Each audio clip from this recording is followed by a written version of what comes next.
네, 전염병으로 또 불가피하게 온라인으로 각 처소에서 예배드리시는 우리 은평의 교우 여러분들, 그리고 또 오늘 이 자리에 예배를 돕기에 참여하신 우리 성도님들, 주님의 이름으로 환영하고 축복합니다. 비록 저희가 각 처소에서 온라인으로 예배드립니다마는 정성껏 온 마음 다해 하나님 앞에 예배드리는 그 자리에 우리 하나님이 임재하시고 또 예배하신 복을 충만하게 부어주실 줄 믿습니다.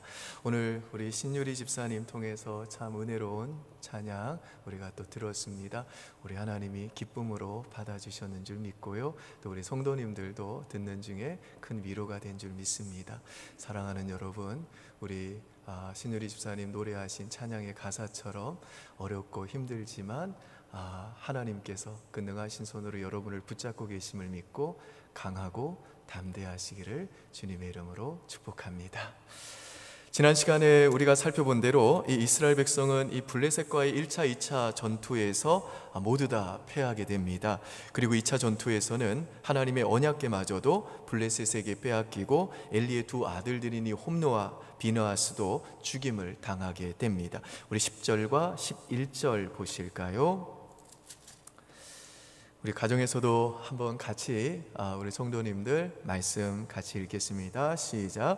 블레셋 사람들이 쳤더니 이스라엘이 패하여 각기 장막으로 도망하였고 살육이 심히 커서 이스라엘 보병에 엎드린 자가 3만 명이었으며 하나님의 궤는 빼앗겼고 엘리의 두 아들 홈니와 비느하스는 죽임을 당하였더라. 자, 이런 상황에서 이제 베냐민 지파에 속한 한 사람이 이스라엘이 그 블레셋에게 대패했다는 그 소식을 알리기 위해서 급하게 실로로 달려옵니다. 안 그래도 그때 이 엘리 제사장은요, 정말 떨리는 마음으로 그 의자에 앉아서 소식을 초조하게 기다리고 있었습니다.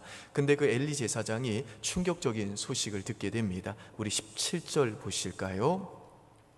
같이 읽습니다. 소식을 전하는 자가 대답하여 이르되 이스라엘이 블레셋 사람들 앞에서 도망하였고 백성 중에는 큰 살육이 있었고 당신의 두 아들 홈니와 비느하스도 죽임을 당하였고 하나님의 궤는 빼앗겼나이다. 이때 이 98세였던 이 엘리 제사장은 이 소식에 너무나도 큰 충격을 받아가지고 의자에 앉아 있다가 뒤로 넘어지면서 목이 부러져 죽게 됩니다. 우리 18절 보시죠. 같이 있습니다. 하나님의 궤를 말할 때에 엘리가 자기 의자에서 뒤로 넘어져 문 곁에서 목이 부러져 죽었으니 나이가 많고 비대한 까닭이라 그가 이스라엘의 사사가 된 지 40년이었더라. 그런데 이 엘리 가문의 비극은 여기에서 끝나지 않습니다. 그때 마침 이 엘리 제사장의 아들인 비느하스의 아내가 임신을 하고 아기를 낳을 때가 됐는데, 그런데 전쟁에서도 이 남편이 전사했고 그 소식을 듣고 또 시아버지까지 죽었다는 얘기를 듣게 된 이 며느리가 이 아이를 조산을 하게 됩니다. 그래서 그 아이를 너무너무 힘들게 낳게 됩니다. 여러분, 아무리 조산이지만 그렇게 기다렸던 아이가 건강하게 태어났으니 얼마나 기쁘겠어요. 그래서 그 며느리가 처지가 딱하긴 합니다마는 그 옆에서 도와주던 산파들이 아기가 태어나자마자 산모한테 격려하고 축하 인사를 전합니다. 우리 19절과 20절 제가 한번 읽어보겠습니다. 그의 며느리인 비느하스의 아내가 임신하여 해산 때가 가까웠더니 하나님의 궤를 빼앗긴 것과 그의 시아버지와 남편이 죽은 소식을 듣고 갑자기 아파서 몸을 굽으려 해산하고 죽어갈 때에 곁에 서 있던 여인들이 그에게 이르되 두려워하지 말라 내가 아들을 낳았다 하되. 그런데 문제는 이 아기를 낳은 엄마가 전혀 기쁘지 않은 겁니다. 아기를 낳았는데도 그 아기의 울음소리를 들으면서도 아기를 품에 안고 있으면서도 감격이 없습니다. 기쁨을 느끼지 못하는 겁니다. 왜 그렇죠? 남편 죽고 시아버지 죽어가지고 지금 자기 집안이 몰라 그랬는데 또 언약궤까지 이제 블레셋에게 빼앗겼기 때문에 그 이스라엘의 영광, 이스라엘의 그 앞날이 너무나 참혹한 것을 알았기 때문에 그 태어난 아기 때문에 이제 기뻐할 리가 없었던 거죠. 그래서 이 엄마가 그 막 태어난 아기를 안고서 기쁨이 없는 채로 그 아기 이름을 이가봇이라고 지어줍니다. 이 이가봇이라는 이름의 뜻은 하나님의 영광이 떠났다, 하나님의 영광이 떠났다 라고 하는 뜻입니다. 여러분, 이 하나님의 영광이란 우리 그 말씀을 한번 좀 볼까요? 자, 20절 제가 한번 볼게요. 죽어갈 때에 곁에 서 있던 여인들이 그에게 이르되 두려워하지 말라. 우리 이후로 22절까지 같이 있습니다. 내가 아들을 낳았다 하되 그가 대답하지도 아니하며 관념하지도 아니하고 이르기를 영광이 이스라엘에서 떠났다 하고 아이 이름을 이가봇이라 하였으니 하나님의 괴가 빼앗겼고 그의 시아버지와 남편이 죽었기 때문이며 또 이르기를 하나님의 괴를 빼앗겼으므로 영광이 이스라엘에서 떠났다 하였더라. 여러분이 하나님의 영광이란 하나님 자신입니다. 따라서 이 하나님의 영광이 떠나버렸다라고 하는 말은 하나님이 떠나버리셨다는 뜻입니다. 그리고 하나님이 떠나버리면요, 하나님의 은총과 하나님의 임재와 하나님의 축복도 떠나버리는 겁니다. 그러니까 지금 엄마가 가장 저주스러운 이름, 가장 부정적인 이름을 그 막 태어난 자기 아들에게 지어주고 자신은 죽은 겁니다. 이와 같이 오늘 본문은 이 엘리 가문에 임한 심판을 아주 생생하게 보여주는 말씀입니다. 그래서 이 시간에는 엘리 가문에 임한 심판이라는 제목으로 오늘 본문이 우리에게 주는 교훈을 생각해 보고자 합니다. 여러분, 우리 인생의 최고의 저주, 최고의 인생의 이 비극은 뭐냐면 암에 걸린 게 아닙니다. 사업에 실패한 게 아닙니다. 누군가에게 배신당한 거 아닙니다. 이혼한 거 아닙니다. 우리 인생의 최고의 저주와 최고의 비극은 이가봇, 즉 하나님의 영광이 떠나는 겁니다. 그래서 하나님의 임재와 하나님의 은총과 하나님의 축복이 내게서 떠나가는 거, 내 인생에서 떠나가는 거, 내 가정에서 떠나가는 거, 우리 교회로부터 떠나가는 거, 이 사회로부터 떠나가는 거, 이 민족으로부터 떠나가는 것, 이게 바로 최고의 저주고 최고의 비극인 겁니다. 반면에 하나님께서 함께 하시는 사람은요, 임마누엘 하나님이 함께 하시는 사람은요, 그 삶이 정말 요셉처럼 감옥에 갇혀있는 정말 가장 고통스럽고 함경이 어려워도 그 자리에는요, 임마누엘 하나님의 임재와 하나님의 축복과 하나님의 은총이 있기 때문에 그 자리가 영광의 자리가 되고 기쁨의 자리가 되고 형통한 자리가 되는 겁니다. 그런 점에서 이 이가봇의 저주는 하나님의 백성들에게는 그야말로 사형 선고나 마찬가지인 겁니다. 그런데 여러분, 우리 하나님은 어떤 분이시냐? 하나님의 영광을 거두시기를 정말로 원하지 않는 분이십니다. 하나님은요, 그래서 정말 웬만해서는 그 하나님의 영광을 자기 백성에게서 거두시지를 않습니다. 그래서 우리가 읽지는 않겠습니다마는 에스겔서에 보면요, 이제 이스라엘 백성의 죄가 점점 더 깊어가니까 결국에 이 하나님께서 예루살렘을 심판하기로 작정하시고 하나님의 영광이 그 예루살렘을 떠나는 장면이 나오는데요, 그때 하나님의 영광이 어떻게 떠나는가 하면 아주 서서히 떠납니다. 제가 시간 관계상 읽지는 않습니다만은 에스겔서 나중에 여러분이 댁에서 9장과 10장과 11장을 한번 보시면요, 하나님의 영광이 처음에는 지성소에 있는 그룹 사이에 이제 자정하고 계셨다가 이제 그 지성소에서 떠나서 어디로 가냐면 성전의 문지방으로 이제 옮겨갑니다. 성전의 문지방에서 그 다음에는 성전의 뜰로 나갑니다. 성전의 뜰에서는 이제 성전 동쪽에 있는 동문으로 갑니다. 그리고는 이제 성읍 한 가운데로 갑니다. 그 다음에 하나님의 영광이 감람산에 머물러 있게 됩니다. 그리고 하나님의 영광이 결국에는 사라지게 됩니다. 그러니까 하나님의 영광은 한순간에 예루살렘을 떠나신 것이 아니라 그 예루살렘 성을 떠나기를 정말 주저주저 하시다가 할 수 없어가지고 마지 못해가지고 결국에 떠나버리셨다는 겁니다. 마찬가지로 지금 하나님께서는 이 하나님의 영광을 그 당시 영적 지도자들의 가문이었던 이 엘리 가문에게 거두실 때에도요, 그냥 한순간에 거두신 것이 아니라 정말 참으시다가 어쩔 수 없어가지고 결국 이 하나님의 영광을 그 가문으로부터 이제 거두어 버리신 겁니다. 여러분, 그렇다면 이 엘리 가문에 임한 이 하나님의 영광이 떠나버리는 너무나도 비극적인 이 이가봇 심판이 임한 이유가 뭘까요?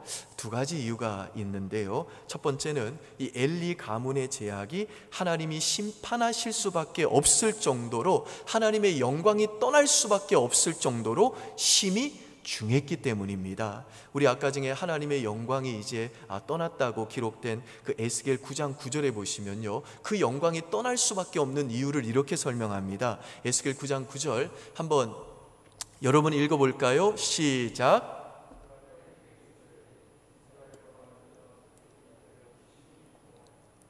그 땅에 피가 가득하며 그 성읍에 불법이 찼나니 이는 그들이 이르기를 여호와께서 이 땅을 버리셨으며 여호와께서 보지 아니하신다 함이라. 여기 보시면 그가 내게 이르시되 이스라엘과 유다 족속의 제약이 심히 중하여 그 땅에 피가 가득하며 그 성읍에 불법이 찼나니 라고 말씀합니다. 그러니까 이스라엘 백성의 죄악과 불법이 너무너무 심히 중했기 때문에, 그래서 죄를 참아 보지 못하시고 정결하신 하나님께서 그 땅을 더 이상 볼 수가 없어가지고, 이제는 그 타락한 그 자기 백성과 더 이상 함께 있을 수가 없어가지고 참다 못해가지고 결국에는 하나님이 그 하나님의 영광을 그 땅에서 거두실 수밖에 없으셨다는 겁니다. 엘리 가문 역시 엘리 제사장의 그 아들들인 그 홈니와 비느하스가 계속해서 그 성막에서 수종드는 여인과 간음을 하고 하나님께 드릴 제물을 마음대로 먹을 정도로 정말 그 영적 지도자들이 하나님께 드리는 그 예배를 멸시하여 이제는 하나님의 그 인내가 한계에 다다란 것입니다. 그리고 엘리 제사장도 하나님을 존중히 여기기보다는 계속해서 그 하나님보다 그 두 아들들을 더 사랑함으로 하나님을 경멸히 여겼기 때문에 결국 하나님의 영광이 그 가문을 떠날 수밖에 없었다라는 겁니다. 두 번째, 이 엘리 가문의 이 이가봇 저주, 이가봇 심판이 임한 이유는 하나님의 말씀이 희귀했기 때문입니다. 우리 사무엘상 3장 1절 보실까요? 같이 한번 읽습니다. 이에 사무엘이 엘리 앞에서 여호와를 섬길 때에는 여호와의 말씀이 희귀하여 이상이 흔히 보이지 않았더라. 이 구약 시대에는 여러분이 잘 알다시피 이 하나님께서 선지자를 통해 하나님의 말씀을 전하시고 또 하나님의 뜻을 꿈이나 이상을 통해서 계시하셨는데요, 이 시대에는요 그 하나님의 말씀의 계시가 중단되었다라는 거예요. 하나님이 침묵하셨다는 겁니다. 왜 그랬을까요? 하나님이 아무리 말씀하셔도 사람들이 그 하나님 말씀에 반응을 하지 않으니까 하나님이 더 이상 말씀하시지 않으셨다는 겁니다. 특별히 우리 하나님께서는 두 번에 걸쳐서 엘리 제사장에게 그 가문에 임할 심판을 말씀하셨음에도 불구하고 이 엘리와 두 아들들은 그 하나님의 말씀을 귀담아 듣지도 않고 회개와 순종으로 반응하지도 않았고 끝까지 그 하나님의 말씀을 불순종했습니다. 이건 이들이 하나님 말씀에 무관심했다는 뜻이고 하나님을 경멸했다는 뜻입니다. 이와 같이 이 엘리 가문이 그 하나님의 영광이 떠나버리는 이 이가봇의 저주와 심판을 받은 이유가 뭐냐 하면 그들의 죄악이 더 이상 하나님이 그들과 함께 있을 수 없을 정도로 심히 중했기 때문이고, 그들이 하나님이 거듭거듭 말씀하심에도 불구하고 그 말씀을 멸시하여 그 말씀에 아무런 반응도 하지 않고 그 말씀에 관심이 없었기 때문에 그런 겁니다. 우리가 지난 시간에 살펴본 대로 하나님은요 이 엘리 가문에 임할 심판을 먼저 엘리 제사장에게, 그리고 나중에는요 사무엘을 통해 다시 두 번이나 말씀하셨습니다. 우리 사무엘상 2장 30절과 34절 보실까요? 사무엘상 2장 30절에서 34절 한번 앞에 있으니까 보시죠. 제가 한번 읽어보겠습니다. 그러므로 이스라엘의 하나님 나 여호와가 말하노라. 내가 전에 내 집과 내 조상의 집이 내 앞에서 영원히 행하리라 하였으나 이제 나 여호와가 말하노니 결단코 그렇게 하지 아니하리라.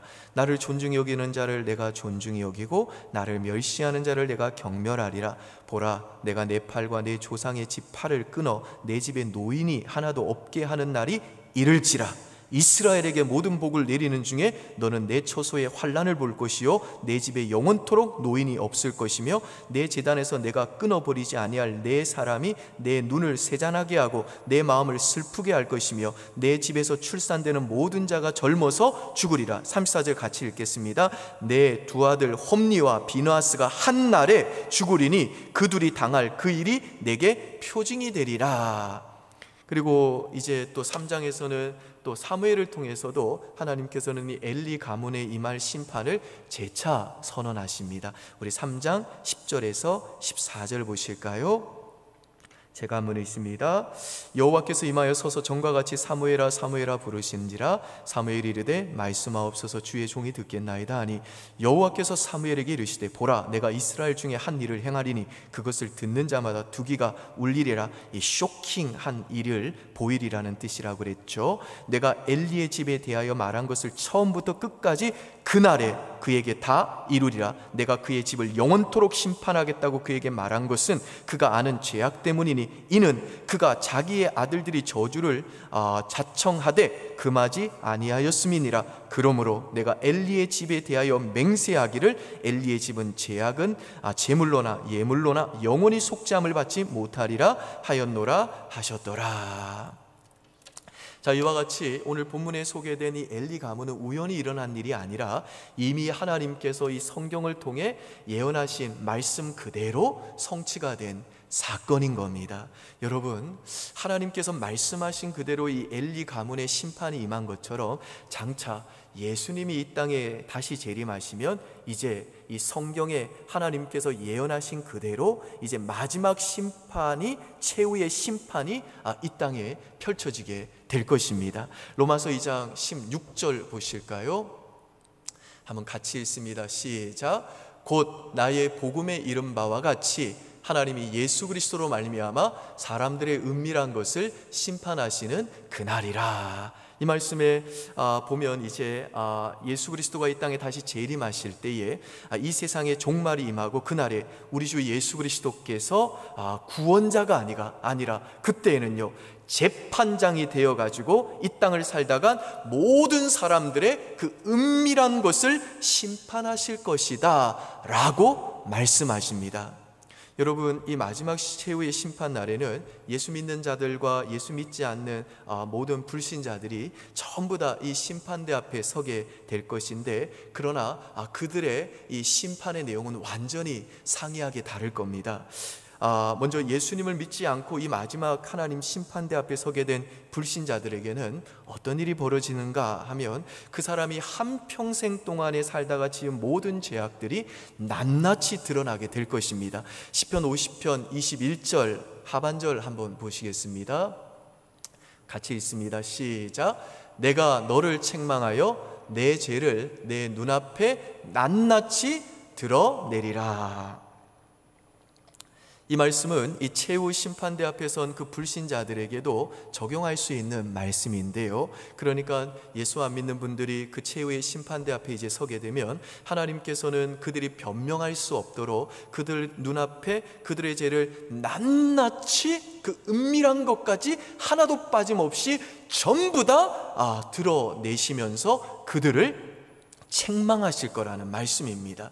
따라서 그 마지막 최후의 심판대 앞에서는 이 불신자 중에 그 누구도 나는 억울하다, 왜 하필이면 나한테 이런 심판이 임하느냐라고 소위 변명할 수 있는 여지가 없다라는 겁니다. 왜냐하면 그들이 그 마음속으로 지은 은밀히 지은 모든 죄까지도 전부 다 폭로가 되고 드러나기 때문에 마치 완전히 벌거벗겨진 채로 있는 것처럼 그들은요 수치와 부끄러움으로 인해 고개를 들지 못할 거라는 말입니다.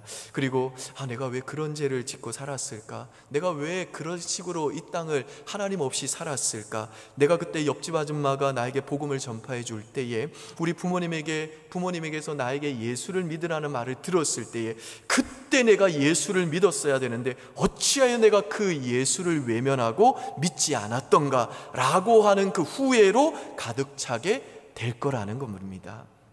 그리고 예수 믿지 않는 불신자들은 하나님의 그 최후의 심판을 받은 후에 이제 지옥으로 영원히 들어가게 될 것입니다. 여러분, 천국이 예수 믿는 자들이 가는 분명한 장소이듯이 지옥도요, 불신자들이 가는 분명한 장소입니다. 누가복음 16장에 보면 우리가 잘 아는 예수님이 말씀하신 부자와 거지 나사로 비유가 나오는데, 거기에 보시면요, 이 부자가 죽은 후에 간 지옥에 대해서 주님이 말씀하시는데, 예수님이 말씀하시는 그 지옥은 어떤 곳인고 하면 불이 영원토록 활활 타오르는 아주 끔찍하고 고통스러운 장소입니다. 그래서 지옥에 간 그 부자가 불꽃이 주는 그 고통 때문에 천국에 있는 아브라함에게 부탁을 하죠. 아브라함이요, 제발 거지 나사로를 잠시 이곳에 좀 보내다가, 아니면 그 손가락 끝에 물을 찍어 내 혀를 좀 서늘하게 해달라고 부탁을 하는데, 이것은 조금이라도 그 자신의 그 고통을 덜어달라는 애절한 간청인 겁니다. 지옥은 그만큼 온 몸으로 통증을 느낄 수 있는 고통스럽고 끔찍한 장소라는 겁니다. 예수님이 말씀하시는 지옥은요, 또한 소망이 없는 곳입니다. 그래서 예수님은 거지 나사로가 있는 천국과 부자가 있는 그 지옥 사이에는 큰 구덩이가 있어가지고 서로 건너갈 수 없다고 말씀하셨는데요, 이것은 지옥에 있는 자들은 영원토록 지옥에 있게 될 거라는 말입니다. 여러분, 참새 한 마리가 태평양 바닷물을 한 모금씩 한 모금씩 물어가지고 깡총깡총 뛰어가지고 대서양에 내뱉는 그 행동을 그 태평양 바닷물이 다 마를 때까지 계속한다면 얼마나 걸릴까요? 한 몇 억 년 걸린다고 가정해 봅시다. 그러나 그 몇 억 년도요, 지옥에서 영혼을 보내는 것에 비하며 그저 시작밖에 안 됩니다. 그래서 단테가 쓴 신곡에 보면 지옥의 어귀에는 이렇게 쓰여 있다고 합니다. 이곳에 들어가는 자는 희망을 버릴지어다. 그러니까 모든 빌딩이나 집에나 전부 다 출구가 있고 비상구가 있지만, 지옥은요, 출구가 없고 영원히 피해 나갈 소망이 없는 곳이라는 말입니다. 병원에 입원한 사람도요, 퇴원할 날이 있고, 감옥에 간 사람도요, 추록할 날을 기다리지만, 지옥에 한번 떨어진 사람은요, 불꽃 가운데서 24시간 365일 영원토록 끝없이 고통을 받는다는 것입니다. 이와 같이 절대로 허튼 소리를 하는 법이 없으신 참이요 진리 되시는 예수님이 말씀하시는 지옥의 특징은 어떤 것이냐면, 지옥은요, 분명한 장소이고 영원한 고통이 있는 곳이고 소망이 없는 곳이라는 겁니다. 그런 점에서 지옥은 어떤 곳이냐면, 정말 하나님의 임재와 은총과 축복이, 그리고 하나님의 그 구원의 초청이 완전히 떠나가 버린 이가봇의 저주가 영원토록 지속되고, 그 세세토록 이가봇의 저주가 쏟아지는 끔찍하고 정말 두렵고, 그래서 절대로 가서는 안 되는 장소라는 것입니다. 어느 목사님이 주일날 지옥에 대한 설교를 했더니 한 교양 있는 여성분이 나오셔가지고, 아니 목사님 20세기에 무슨 지옥 설교를 하십니까? 그런 설교는 집어치우십시오 라고 말했답니다. 그때 목사님이 웃으면서, 자매님, 사람들이 형무소를 싫어하고 사형당하는 것을 싫어하지만 나라의 질서와 공의를 위해서는 반드시 형무소도 있고 사형 집행도 필요한 것입니다. 정부가 국민을 괴롭히기 위해서 감옥을 만드는 것이 아닌 겁니다 라고 대답을 했습니다. 여러분, 하나님은 사랑의 하나님이십니다. 그러나 우리 하나님은요, 또한 공의로운 하나님이세요. 그렇기 때문에 하나님은 온 우주의 그 통치자로서 공의와 정의로 이 세상을 심판하실 수밖에 없는 겁니다. 그리고 하나님께서 그분의 율법에 근거해서 정확하고 공정하게 각 사람이 행한 죄에 따라 심판하시고 형벌을 집행하시는 그 최종적인 장소가 바로 지옥이라는 겁니다.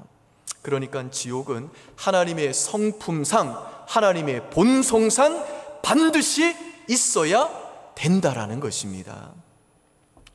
존 스토트 목사님이 그리스도의 십자가라는 책에서 기나긴 침묵이라는 제목의 연극을 소개를 하셨어요. 그 연극의 내용이 뭐냐면, 이제 예수님이 재림하시고 최후의 심판을 하시는데, 그때 이 땅을 살다간 신자들과 불신자들이 다 모여가지고 이제 심판을 기다립니다. 근데 예수님이 앉아 계시고 심판하시려고 하니까 거기에 모였던 이제 불신자들이 당신이 무슨 권리로 우리를 심판하느냐고 이렇게 막 들고 일어나가지고 예수님께 항의를 합니다. 먼저 어떤 여인이 팔을 걷고 딱 예수님 앞에 섭니다. 그 여인의 팔에는 아우슈비츠 수용소에서 자기가 가스실에 갇혀가지고 죽을 때까지 자기 팔에다가 새기고 다녔던 그 죄수 번호가 이 문신으로 새겨져 있었습니다. 그 여인은 예수님에게 그 번호를 이제 보여주면서 당신이 우리 유태인들이 겪은 그 고통이 어떤 것인지 알기나 하는가 이렇게 따졌습니다. 엘리 위젤이 쓴 밤과 새벽이라는 책에 보면요, 이 독일군들이 그 수용소 안에서 아이들까지 죽이는데 이제 교수형을 해서 그 아이들을 죽입니다. 그리고 교수대에다가 그 아이의 목을 딱 매달아 놓고 이제 지나가는 모든 유대인 포로들에게 그걸 보게 했어요. 거기에는 부모님들도 있겠죠. 안 보면 죽이는 거죠. 근데 아이가 몸무게가 이제 많이 나가지 않으니까 그 교수대에 딱 묶어놔도 얘가 오래오래 안 죽고 바둥바둥거리면서 고통스럽게 서서히 이제 죽어가는 겁니다. 그때 그 모습을 보면서 유대인들이 우리 여호와 하나님은 어디 있는가? 라고 외치자 저 뒤에서 한 유대인이 큰 소리로 외칩니다. 하나님은 저 아이와 함께 교수대에 목매달려 있다. 하나님은 죽었다. 하나님이 진짜 계시다면 어떻게 우리를 이렇게 놔둘 수가 있느냐? 라고 외쳤다는 겁니다. 이 마지막 최후의 심판날에 예수님 앞에 선 그 아우슈비츠 수용소에서 그런 비참한 고통을 겪고 죽은 그 여인이 그 심판자 예수님을 향해 우리가 고통당할 때 당신은 하늘의 소파에 앉아가지고 휴식 취하고 있지 않았느냐? 당신이 우리의 고통을 알기나 하느냐? 그런데 우리가 죄 지었다고 심판을 한다고 그 고통 속에서 죄를 안 지을 사람이 대체 어디 있느냐? 라고 이렇게 따진 겁니다. 그 다음에 이제 한 흑인 소녀가 또 심판자 그 예수님 앞에 나옵니다. 그 소녀는 온몸에 화상을 입었습니다. 미국에 노예 제도가 있었을 때 주인으로부터 인두로 온몸을 지짐을 당해가지고 온몸에 화상투성이인 그 소녀가 나와가지고 내가 노예로 있을 때 우리 주인이 나를 인두로 지질 때 내가 당한 고통을 당신이 아느냐? 꼭 그렇게 예수님께 따졌습니다. 그 다음에 일본의 그 히로시마에서 원자폭탄이 떨어졌을 때 거기에서 무고하게 죽은 한 사람이 또 일어났습니다. 나는 멀쩡히 낮잠 자다가 죽었다. 당신이 내 억울한 이 심정을 알기나 하느냐? 그래서 그 사람들이 전부 들고 일어나가지고 예수님을 고발한 겁니다. 당신이 우리를 심판할 권리를 갖기 위해서는 당신이 우리들이 겪은 것을 그대로 겪어봐야 된다. 그러면서 이제 어떻게 저 예수를 땅으로 보내서 인간으로 살게 해서 우리가 겪은 그 극악한 고통을 다 겪게 할 것인가를 서로 열심히 의논하다가 홀로코스트에서 죽임을 당한 사람이 외치는 겁니다. 그를 유태인으로 태어나게 하자. 그리고 그의 출생의 합법성을 의심받게 하자. 그리고 그에게 아주 무거운 짐을 맡겨서 그의 가족들로부터 그가 미쳤다는 말을 듣게 하자. 그리고 친한 친구에게 배신을 당하게 하자. 그리고는 잘못된 재판관과 잘못된 배심원들에게 편결을 받고 억울하게 죽게 만들자. 그리고 혼자라는 것이 얼마나 외롭다는 것을 깨닫게 해주자. 그리고 결국에는 처참하게 아주 고통 가운데 서서히 죽게 하자라고 이야기를 했습니다. 그러자 그 순간 그들 사이에 무거운 침묵이 엄습해 오는 겁니다. 왜냐하면 그들이 그렇게 다 이야기를 해놓고 보니까 예수님이 이미 이 땅에서 인간으로 내려와 가지고 그걸 전부 다 겪으셨던 거예요. 그러니까 거기에 모인 수많은 사람들이 할 말이 없는 거죠. 하나님이신 그분이 우리가 겪은 수만 배, 수억 배의 고통을 이 땅에 내려오셔서 인간으로 다 겪고 올라가셨구나. 그래서 그분은 우리를 심판할 자격이 있으시구나 라고 인정을 했다라는 이야기입니다. 그러니까 그 마지막 최후의 심판날에 이 세상을 살다가 모든 사람들을 심판하실 그 심판주 예수님은 어떤 분이시냐? 이 땅에 인간으로 오사 우리들의 죄를 대신 다 짊어지시고 십자가에서 내가 목마르다 나의 하나님 어찌하여 나를 버리셨습니까? 라고 절규하실 정도로 하나님의 영광과 임재와 축복이 완전히 떠나버린 이가봇의 저주인 지옥의 그 목마름과 지옥의 그 영원한 형벌을 우리를 대신에 전부 다 담당하심으로 우리들의 죄값을 전부 다 지불하시고 3일 만에 부활하사 하늘에 오르시고 하나님 우편에 앉으신 우리 주 예수 그리스도, 그분이 바로 최후의 심판날에 온 인류를 재판하실 재판장이시라는 겁니다. 그래서 그 예수를 나의 구주와 주님으로 믿는 신자들에게는요, 이 최후의 심판날은 두렵고 수치스럽고 후회되는 최악의 날이 아니라 최고의 날이 된다라는 것입니다. 요한계시록 20장 11절에서 15절 보실까요? 우리 한번 같이, 좀 깁니다만 읽겠습니다. 시작. 또 내가 보니 크고 흰 보좌와 그 위에 앉으신 이를 보니 땅과 하늘이 그 앞에 피하여 간데 없더라. 또 내가 보니 죽은 자들이 큰 자나 작은 자나 그 보좌 앞에 서 있는데 책들이 펴 있고 또 다른 책들이 펴져 있으니 곧 생명책이라. 죽은 자들이 자기 행위를 따라 책들에 기록된 대로 심판을 받으니 바다가 그 가운데서 죽은 자들을 내주고 또 사망과 음부도 그 가운데서 죽은 자들을 내주매 각 사람이 자기의 행위대로 심판을 받고 사망과 음부도 불못에 던져지니 이것은 둘째 사망 곧 불못이라. 누구든지 생명책에 기록되지 못한 자는 불못에 던져지더라. 이 말씀은 우리들이 소위 백보자 심판이라고 부르는 최후의 심판 때에 어떤 일이 일어나는지를 보여주는 말씀입니다. 여기에서 죽은 자들이라는 것은 예수 안 믿고 죽은 영적으로 거듭나지 못한 불신자들을 가리킵니다. 근데 여기에 보시면 이 심판의 보좌 앞에 두 종류의 책이 펼쳐져 있는데 하나는 책들입니다. 복수로 표현이 되어 있어요. 그 책들에는 뭐가 기록되어 있는가 하면 죽은 자들, 즉 불신자들이 이 땅에서 범했던 모든 죄악들이 전부 다 기록되어 있습니다. 그래서 불신자들은 그 책들에 기록된 대로 자기 행위대로 하나님의 심판을 받고 결국 불못, 즉 지옥에 던져지게 된다는 겁니다. 그런데 이 심판대 앞에서는 또 다른 종류의 책이 하나 있는데 그 책은요, 생명책입니다. 단수예요. 거기에는 예수 믿고 구원받은 하나님의 자녀들의 이름이 기록되어 있습니다. 그래서 어떤 분이 이걸 이렇게 설명했어요. 제가 이제 그 최후의 심판대 앞에 섰습니다. 박지연, 이리 나와. 그래서 제가 심판대 앞에 갔는데 거기 보니까 책들이 펼쳐져 있는데 그 책들에는요, 아무리 찾아봐도 제가 범했던 죄악들이 하나도 기록이 안 되어 있는 겁니다. 그래서 그 최후의 심판날에 저의 죄악은 하나도 공개가 되지를 않는 거예요. 그러면서 하나님이 또 다른 책인 생명책을 쭉 찾아보시더니 거기에 박지연, 제 이름이 딱 나와 있는 겁니다. 그래서 하나님이, 야, 너 이름 여기 생명책에 기록되어 있다. 그러니 너는 너를 위해서 예비된 하나님 나라를 영원히 상속받아라 라고 선언해 주신다는 겁니다. 여러분, 심판대 앞에 펼쳐진 그 책들에서 왜 저의 죄악들이 전부 다 깨끗이 지워지고 제 이름이 생명책에 기록되어 있을까요?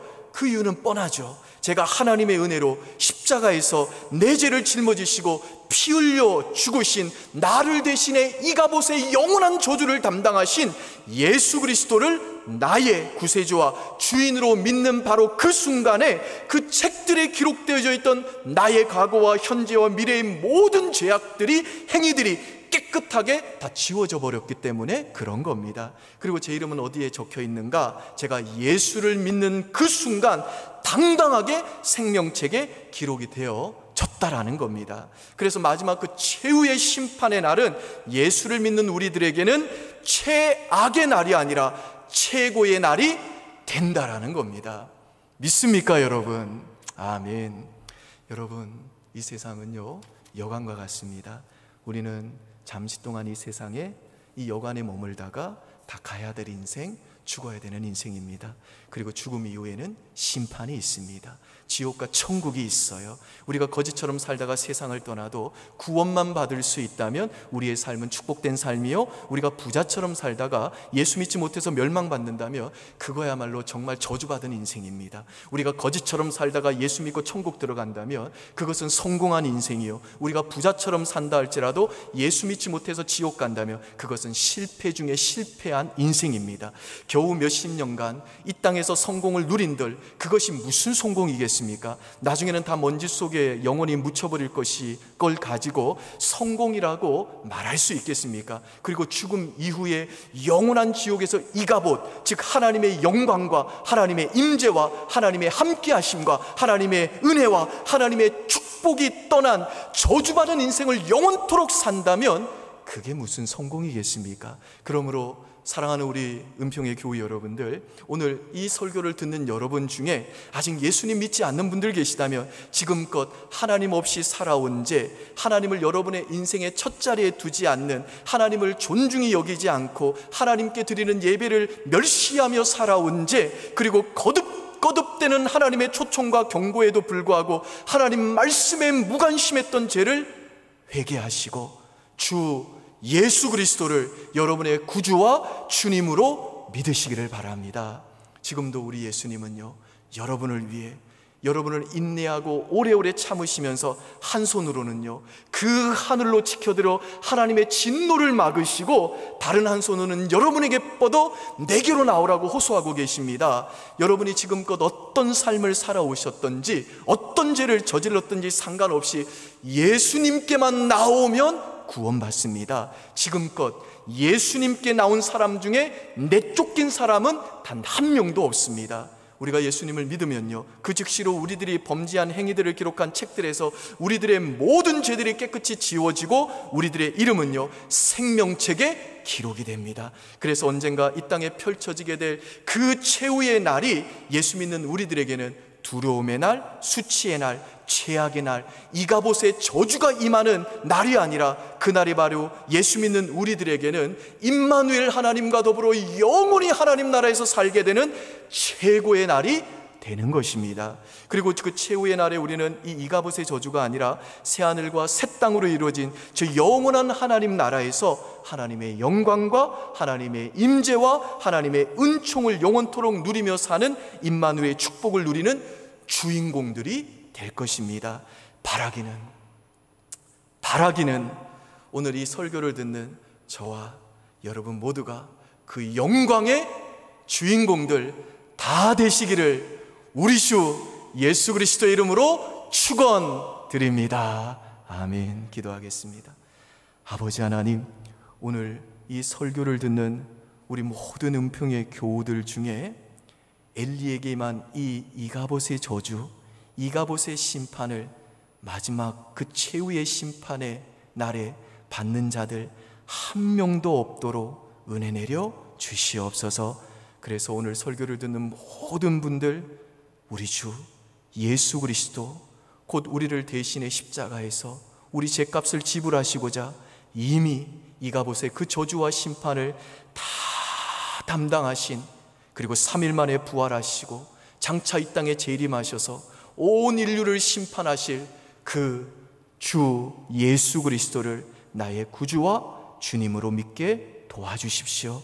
그래서 우리 모두가 정말 그 마지막 심판의 날에 이가봇의 저주가 아니라 새하늘과 새 땅으로 이루어진 저 영원한 하나님 나라에서 하나님의 영광과 하나님의 임재와 하나님의 은총을 영원토록 누리며 사는 임마누엘의 축복을 누리는 주인공들 다 될 수 있도록 그 마지막 심판날을 최고의 날로 맞이하는 주인공들 될 수 있도록 은혜 내려 주시옵소서. 감사드리며 예수님 이름으로 기도합니다. 아멘.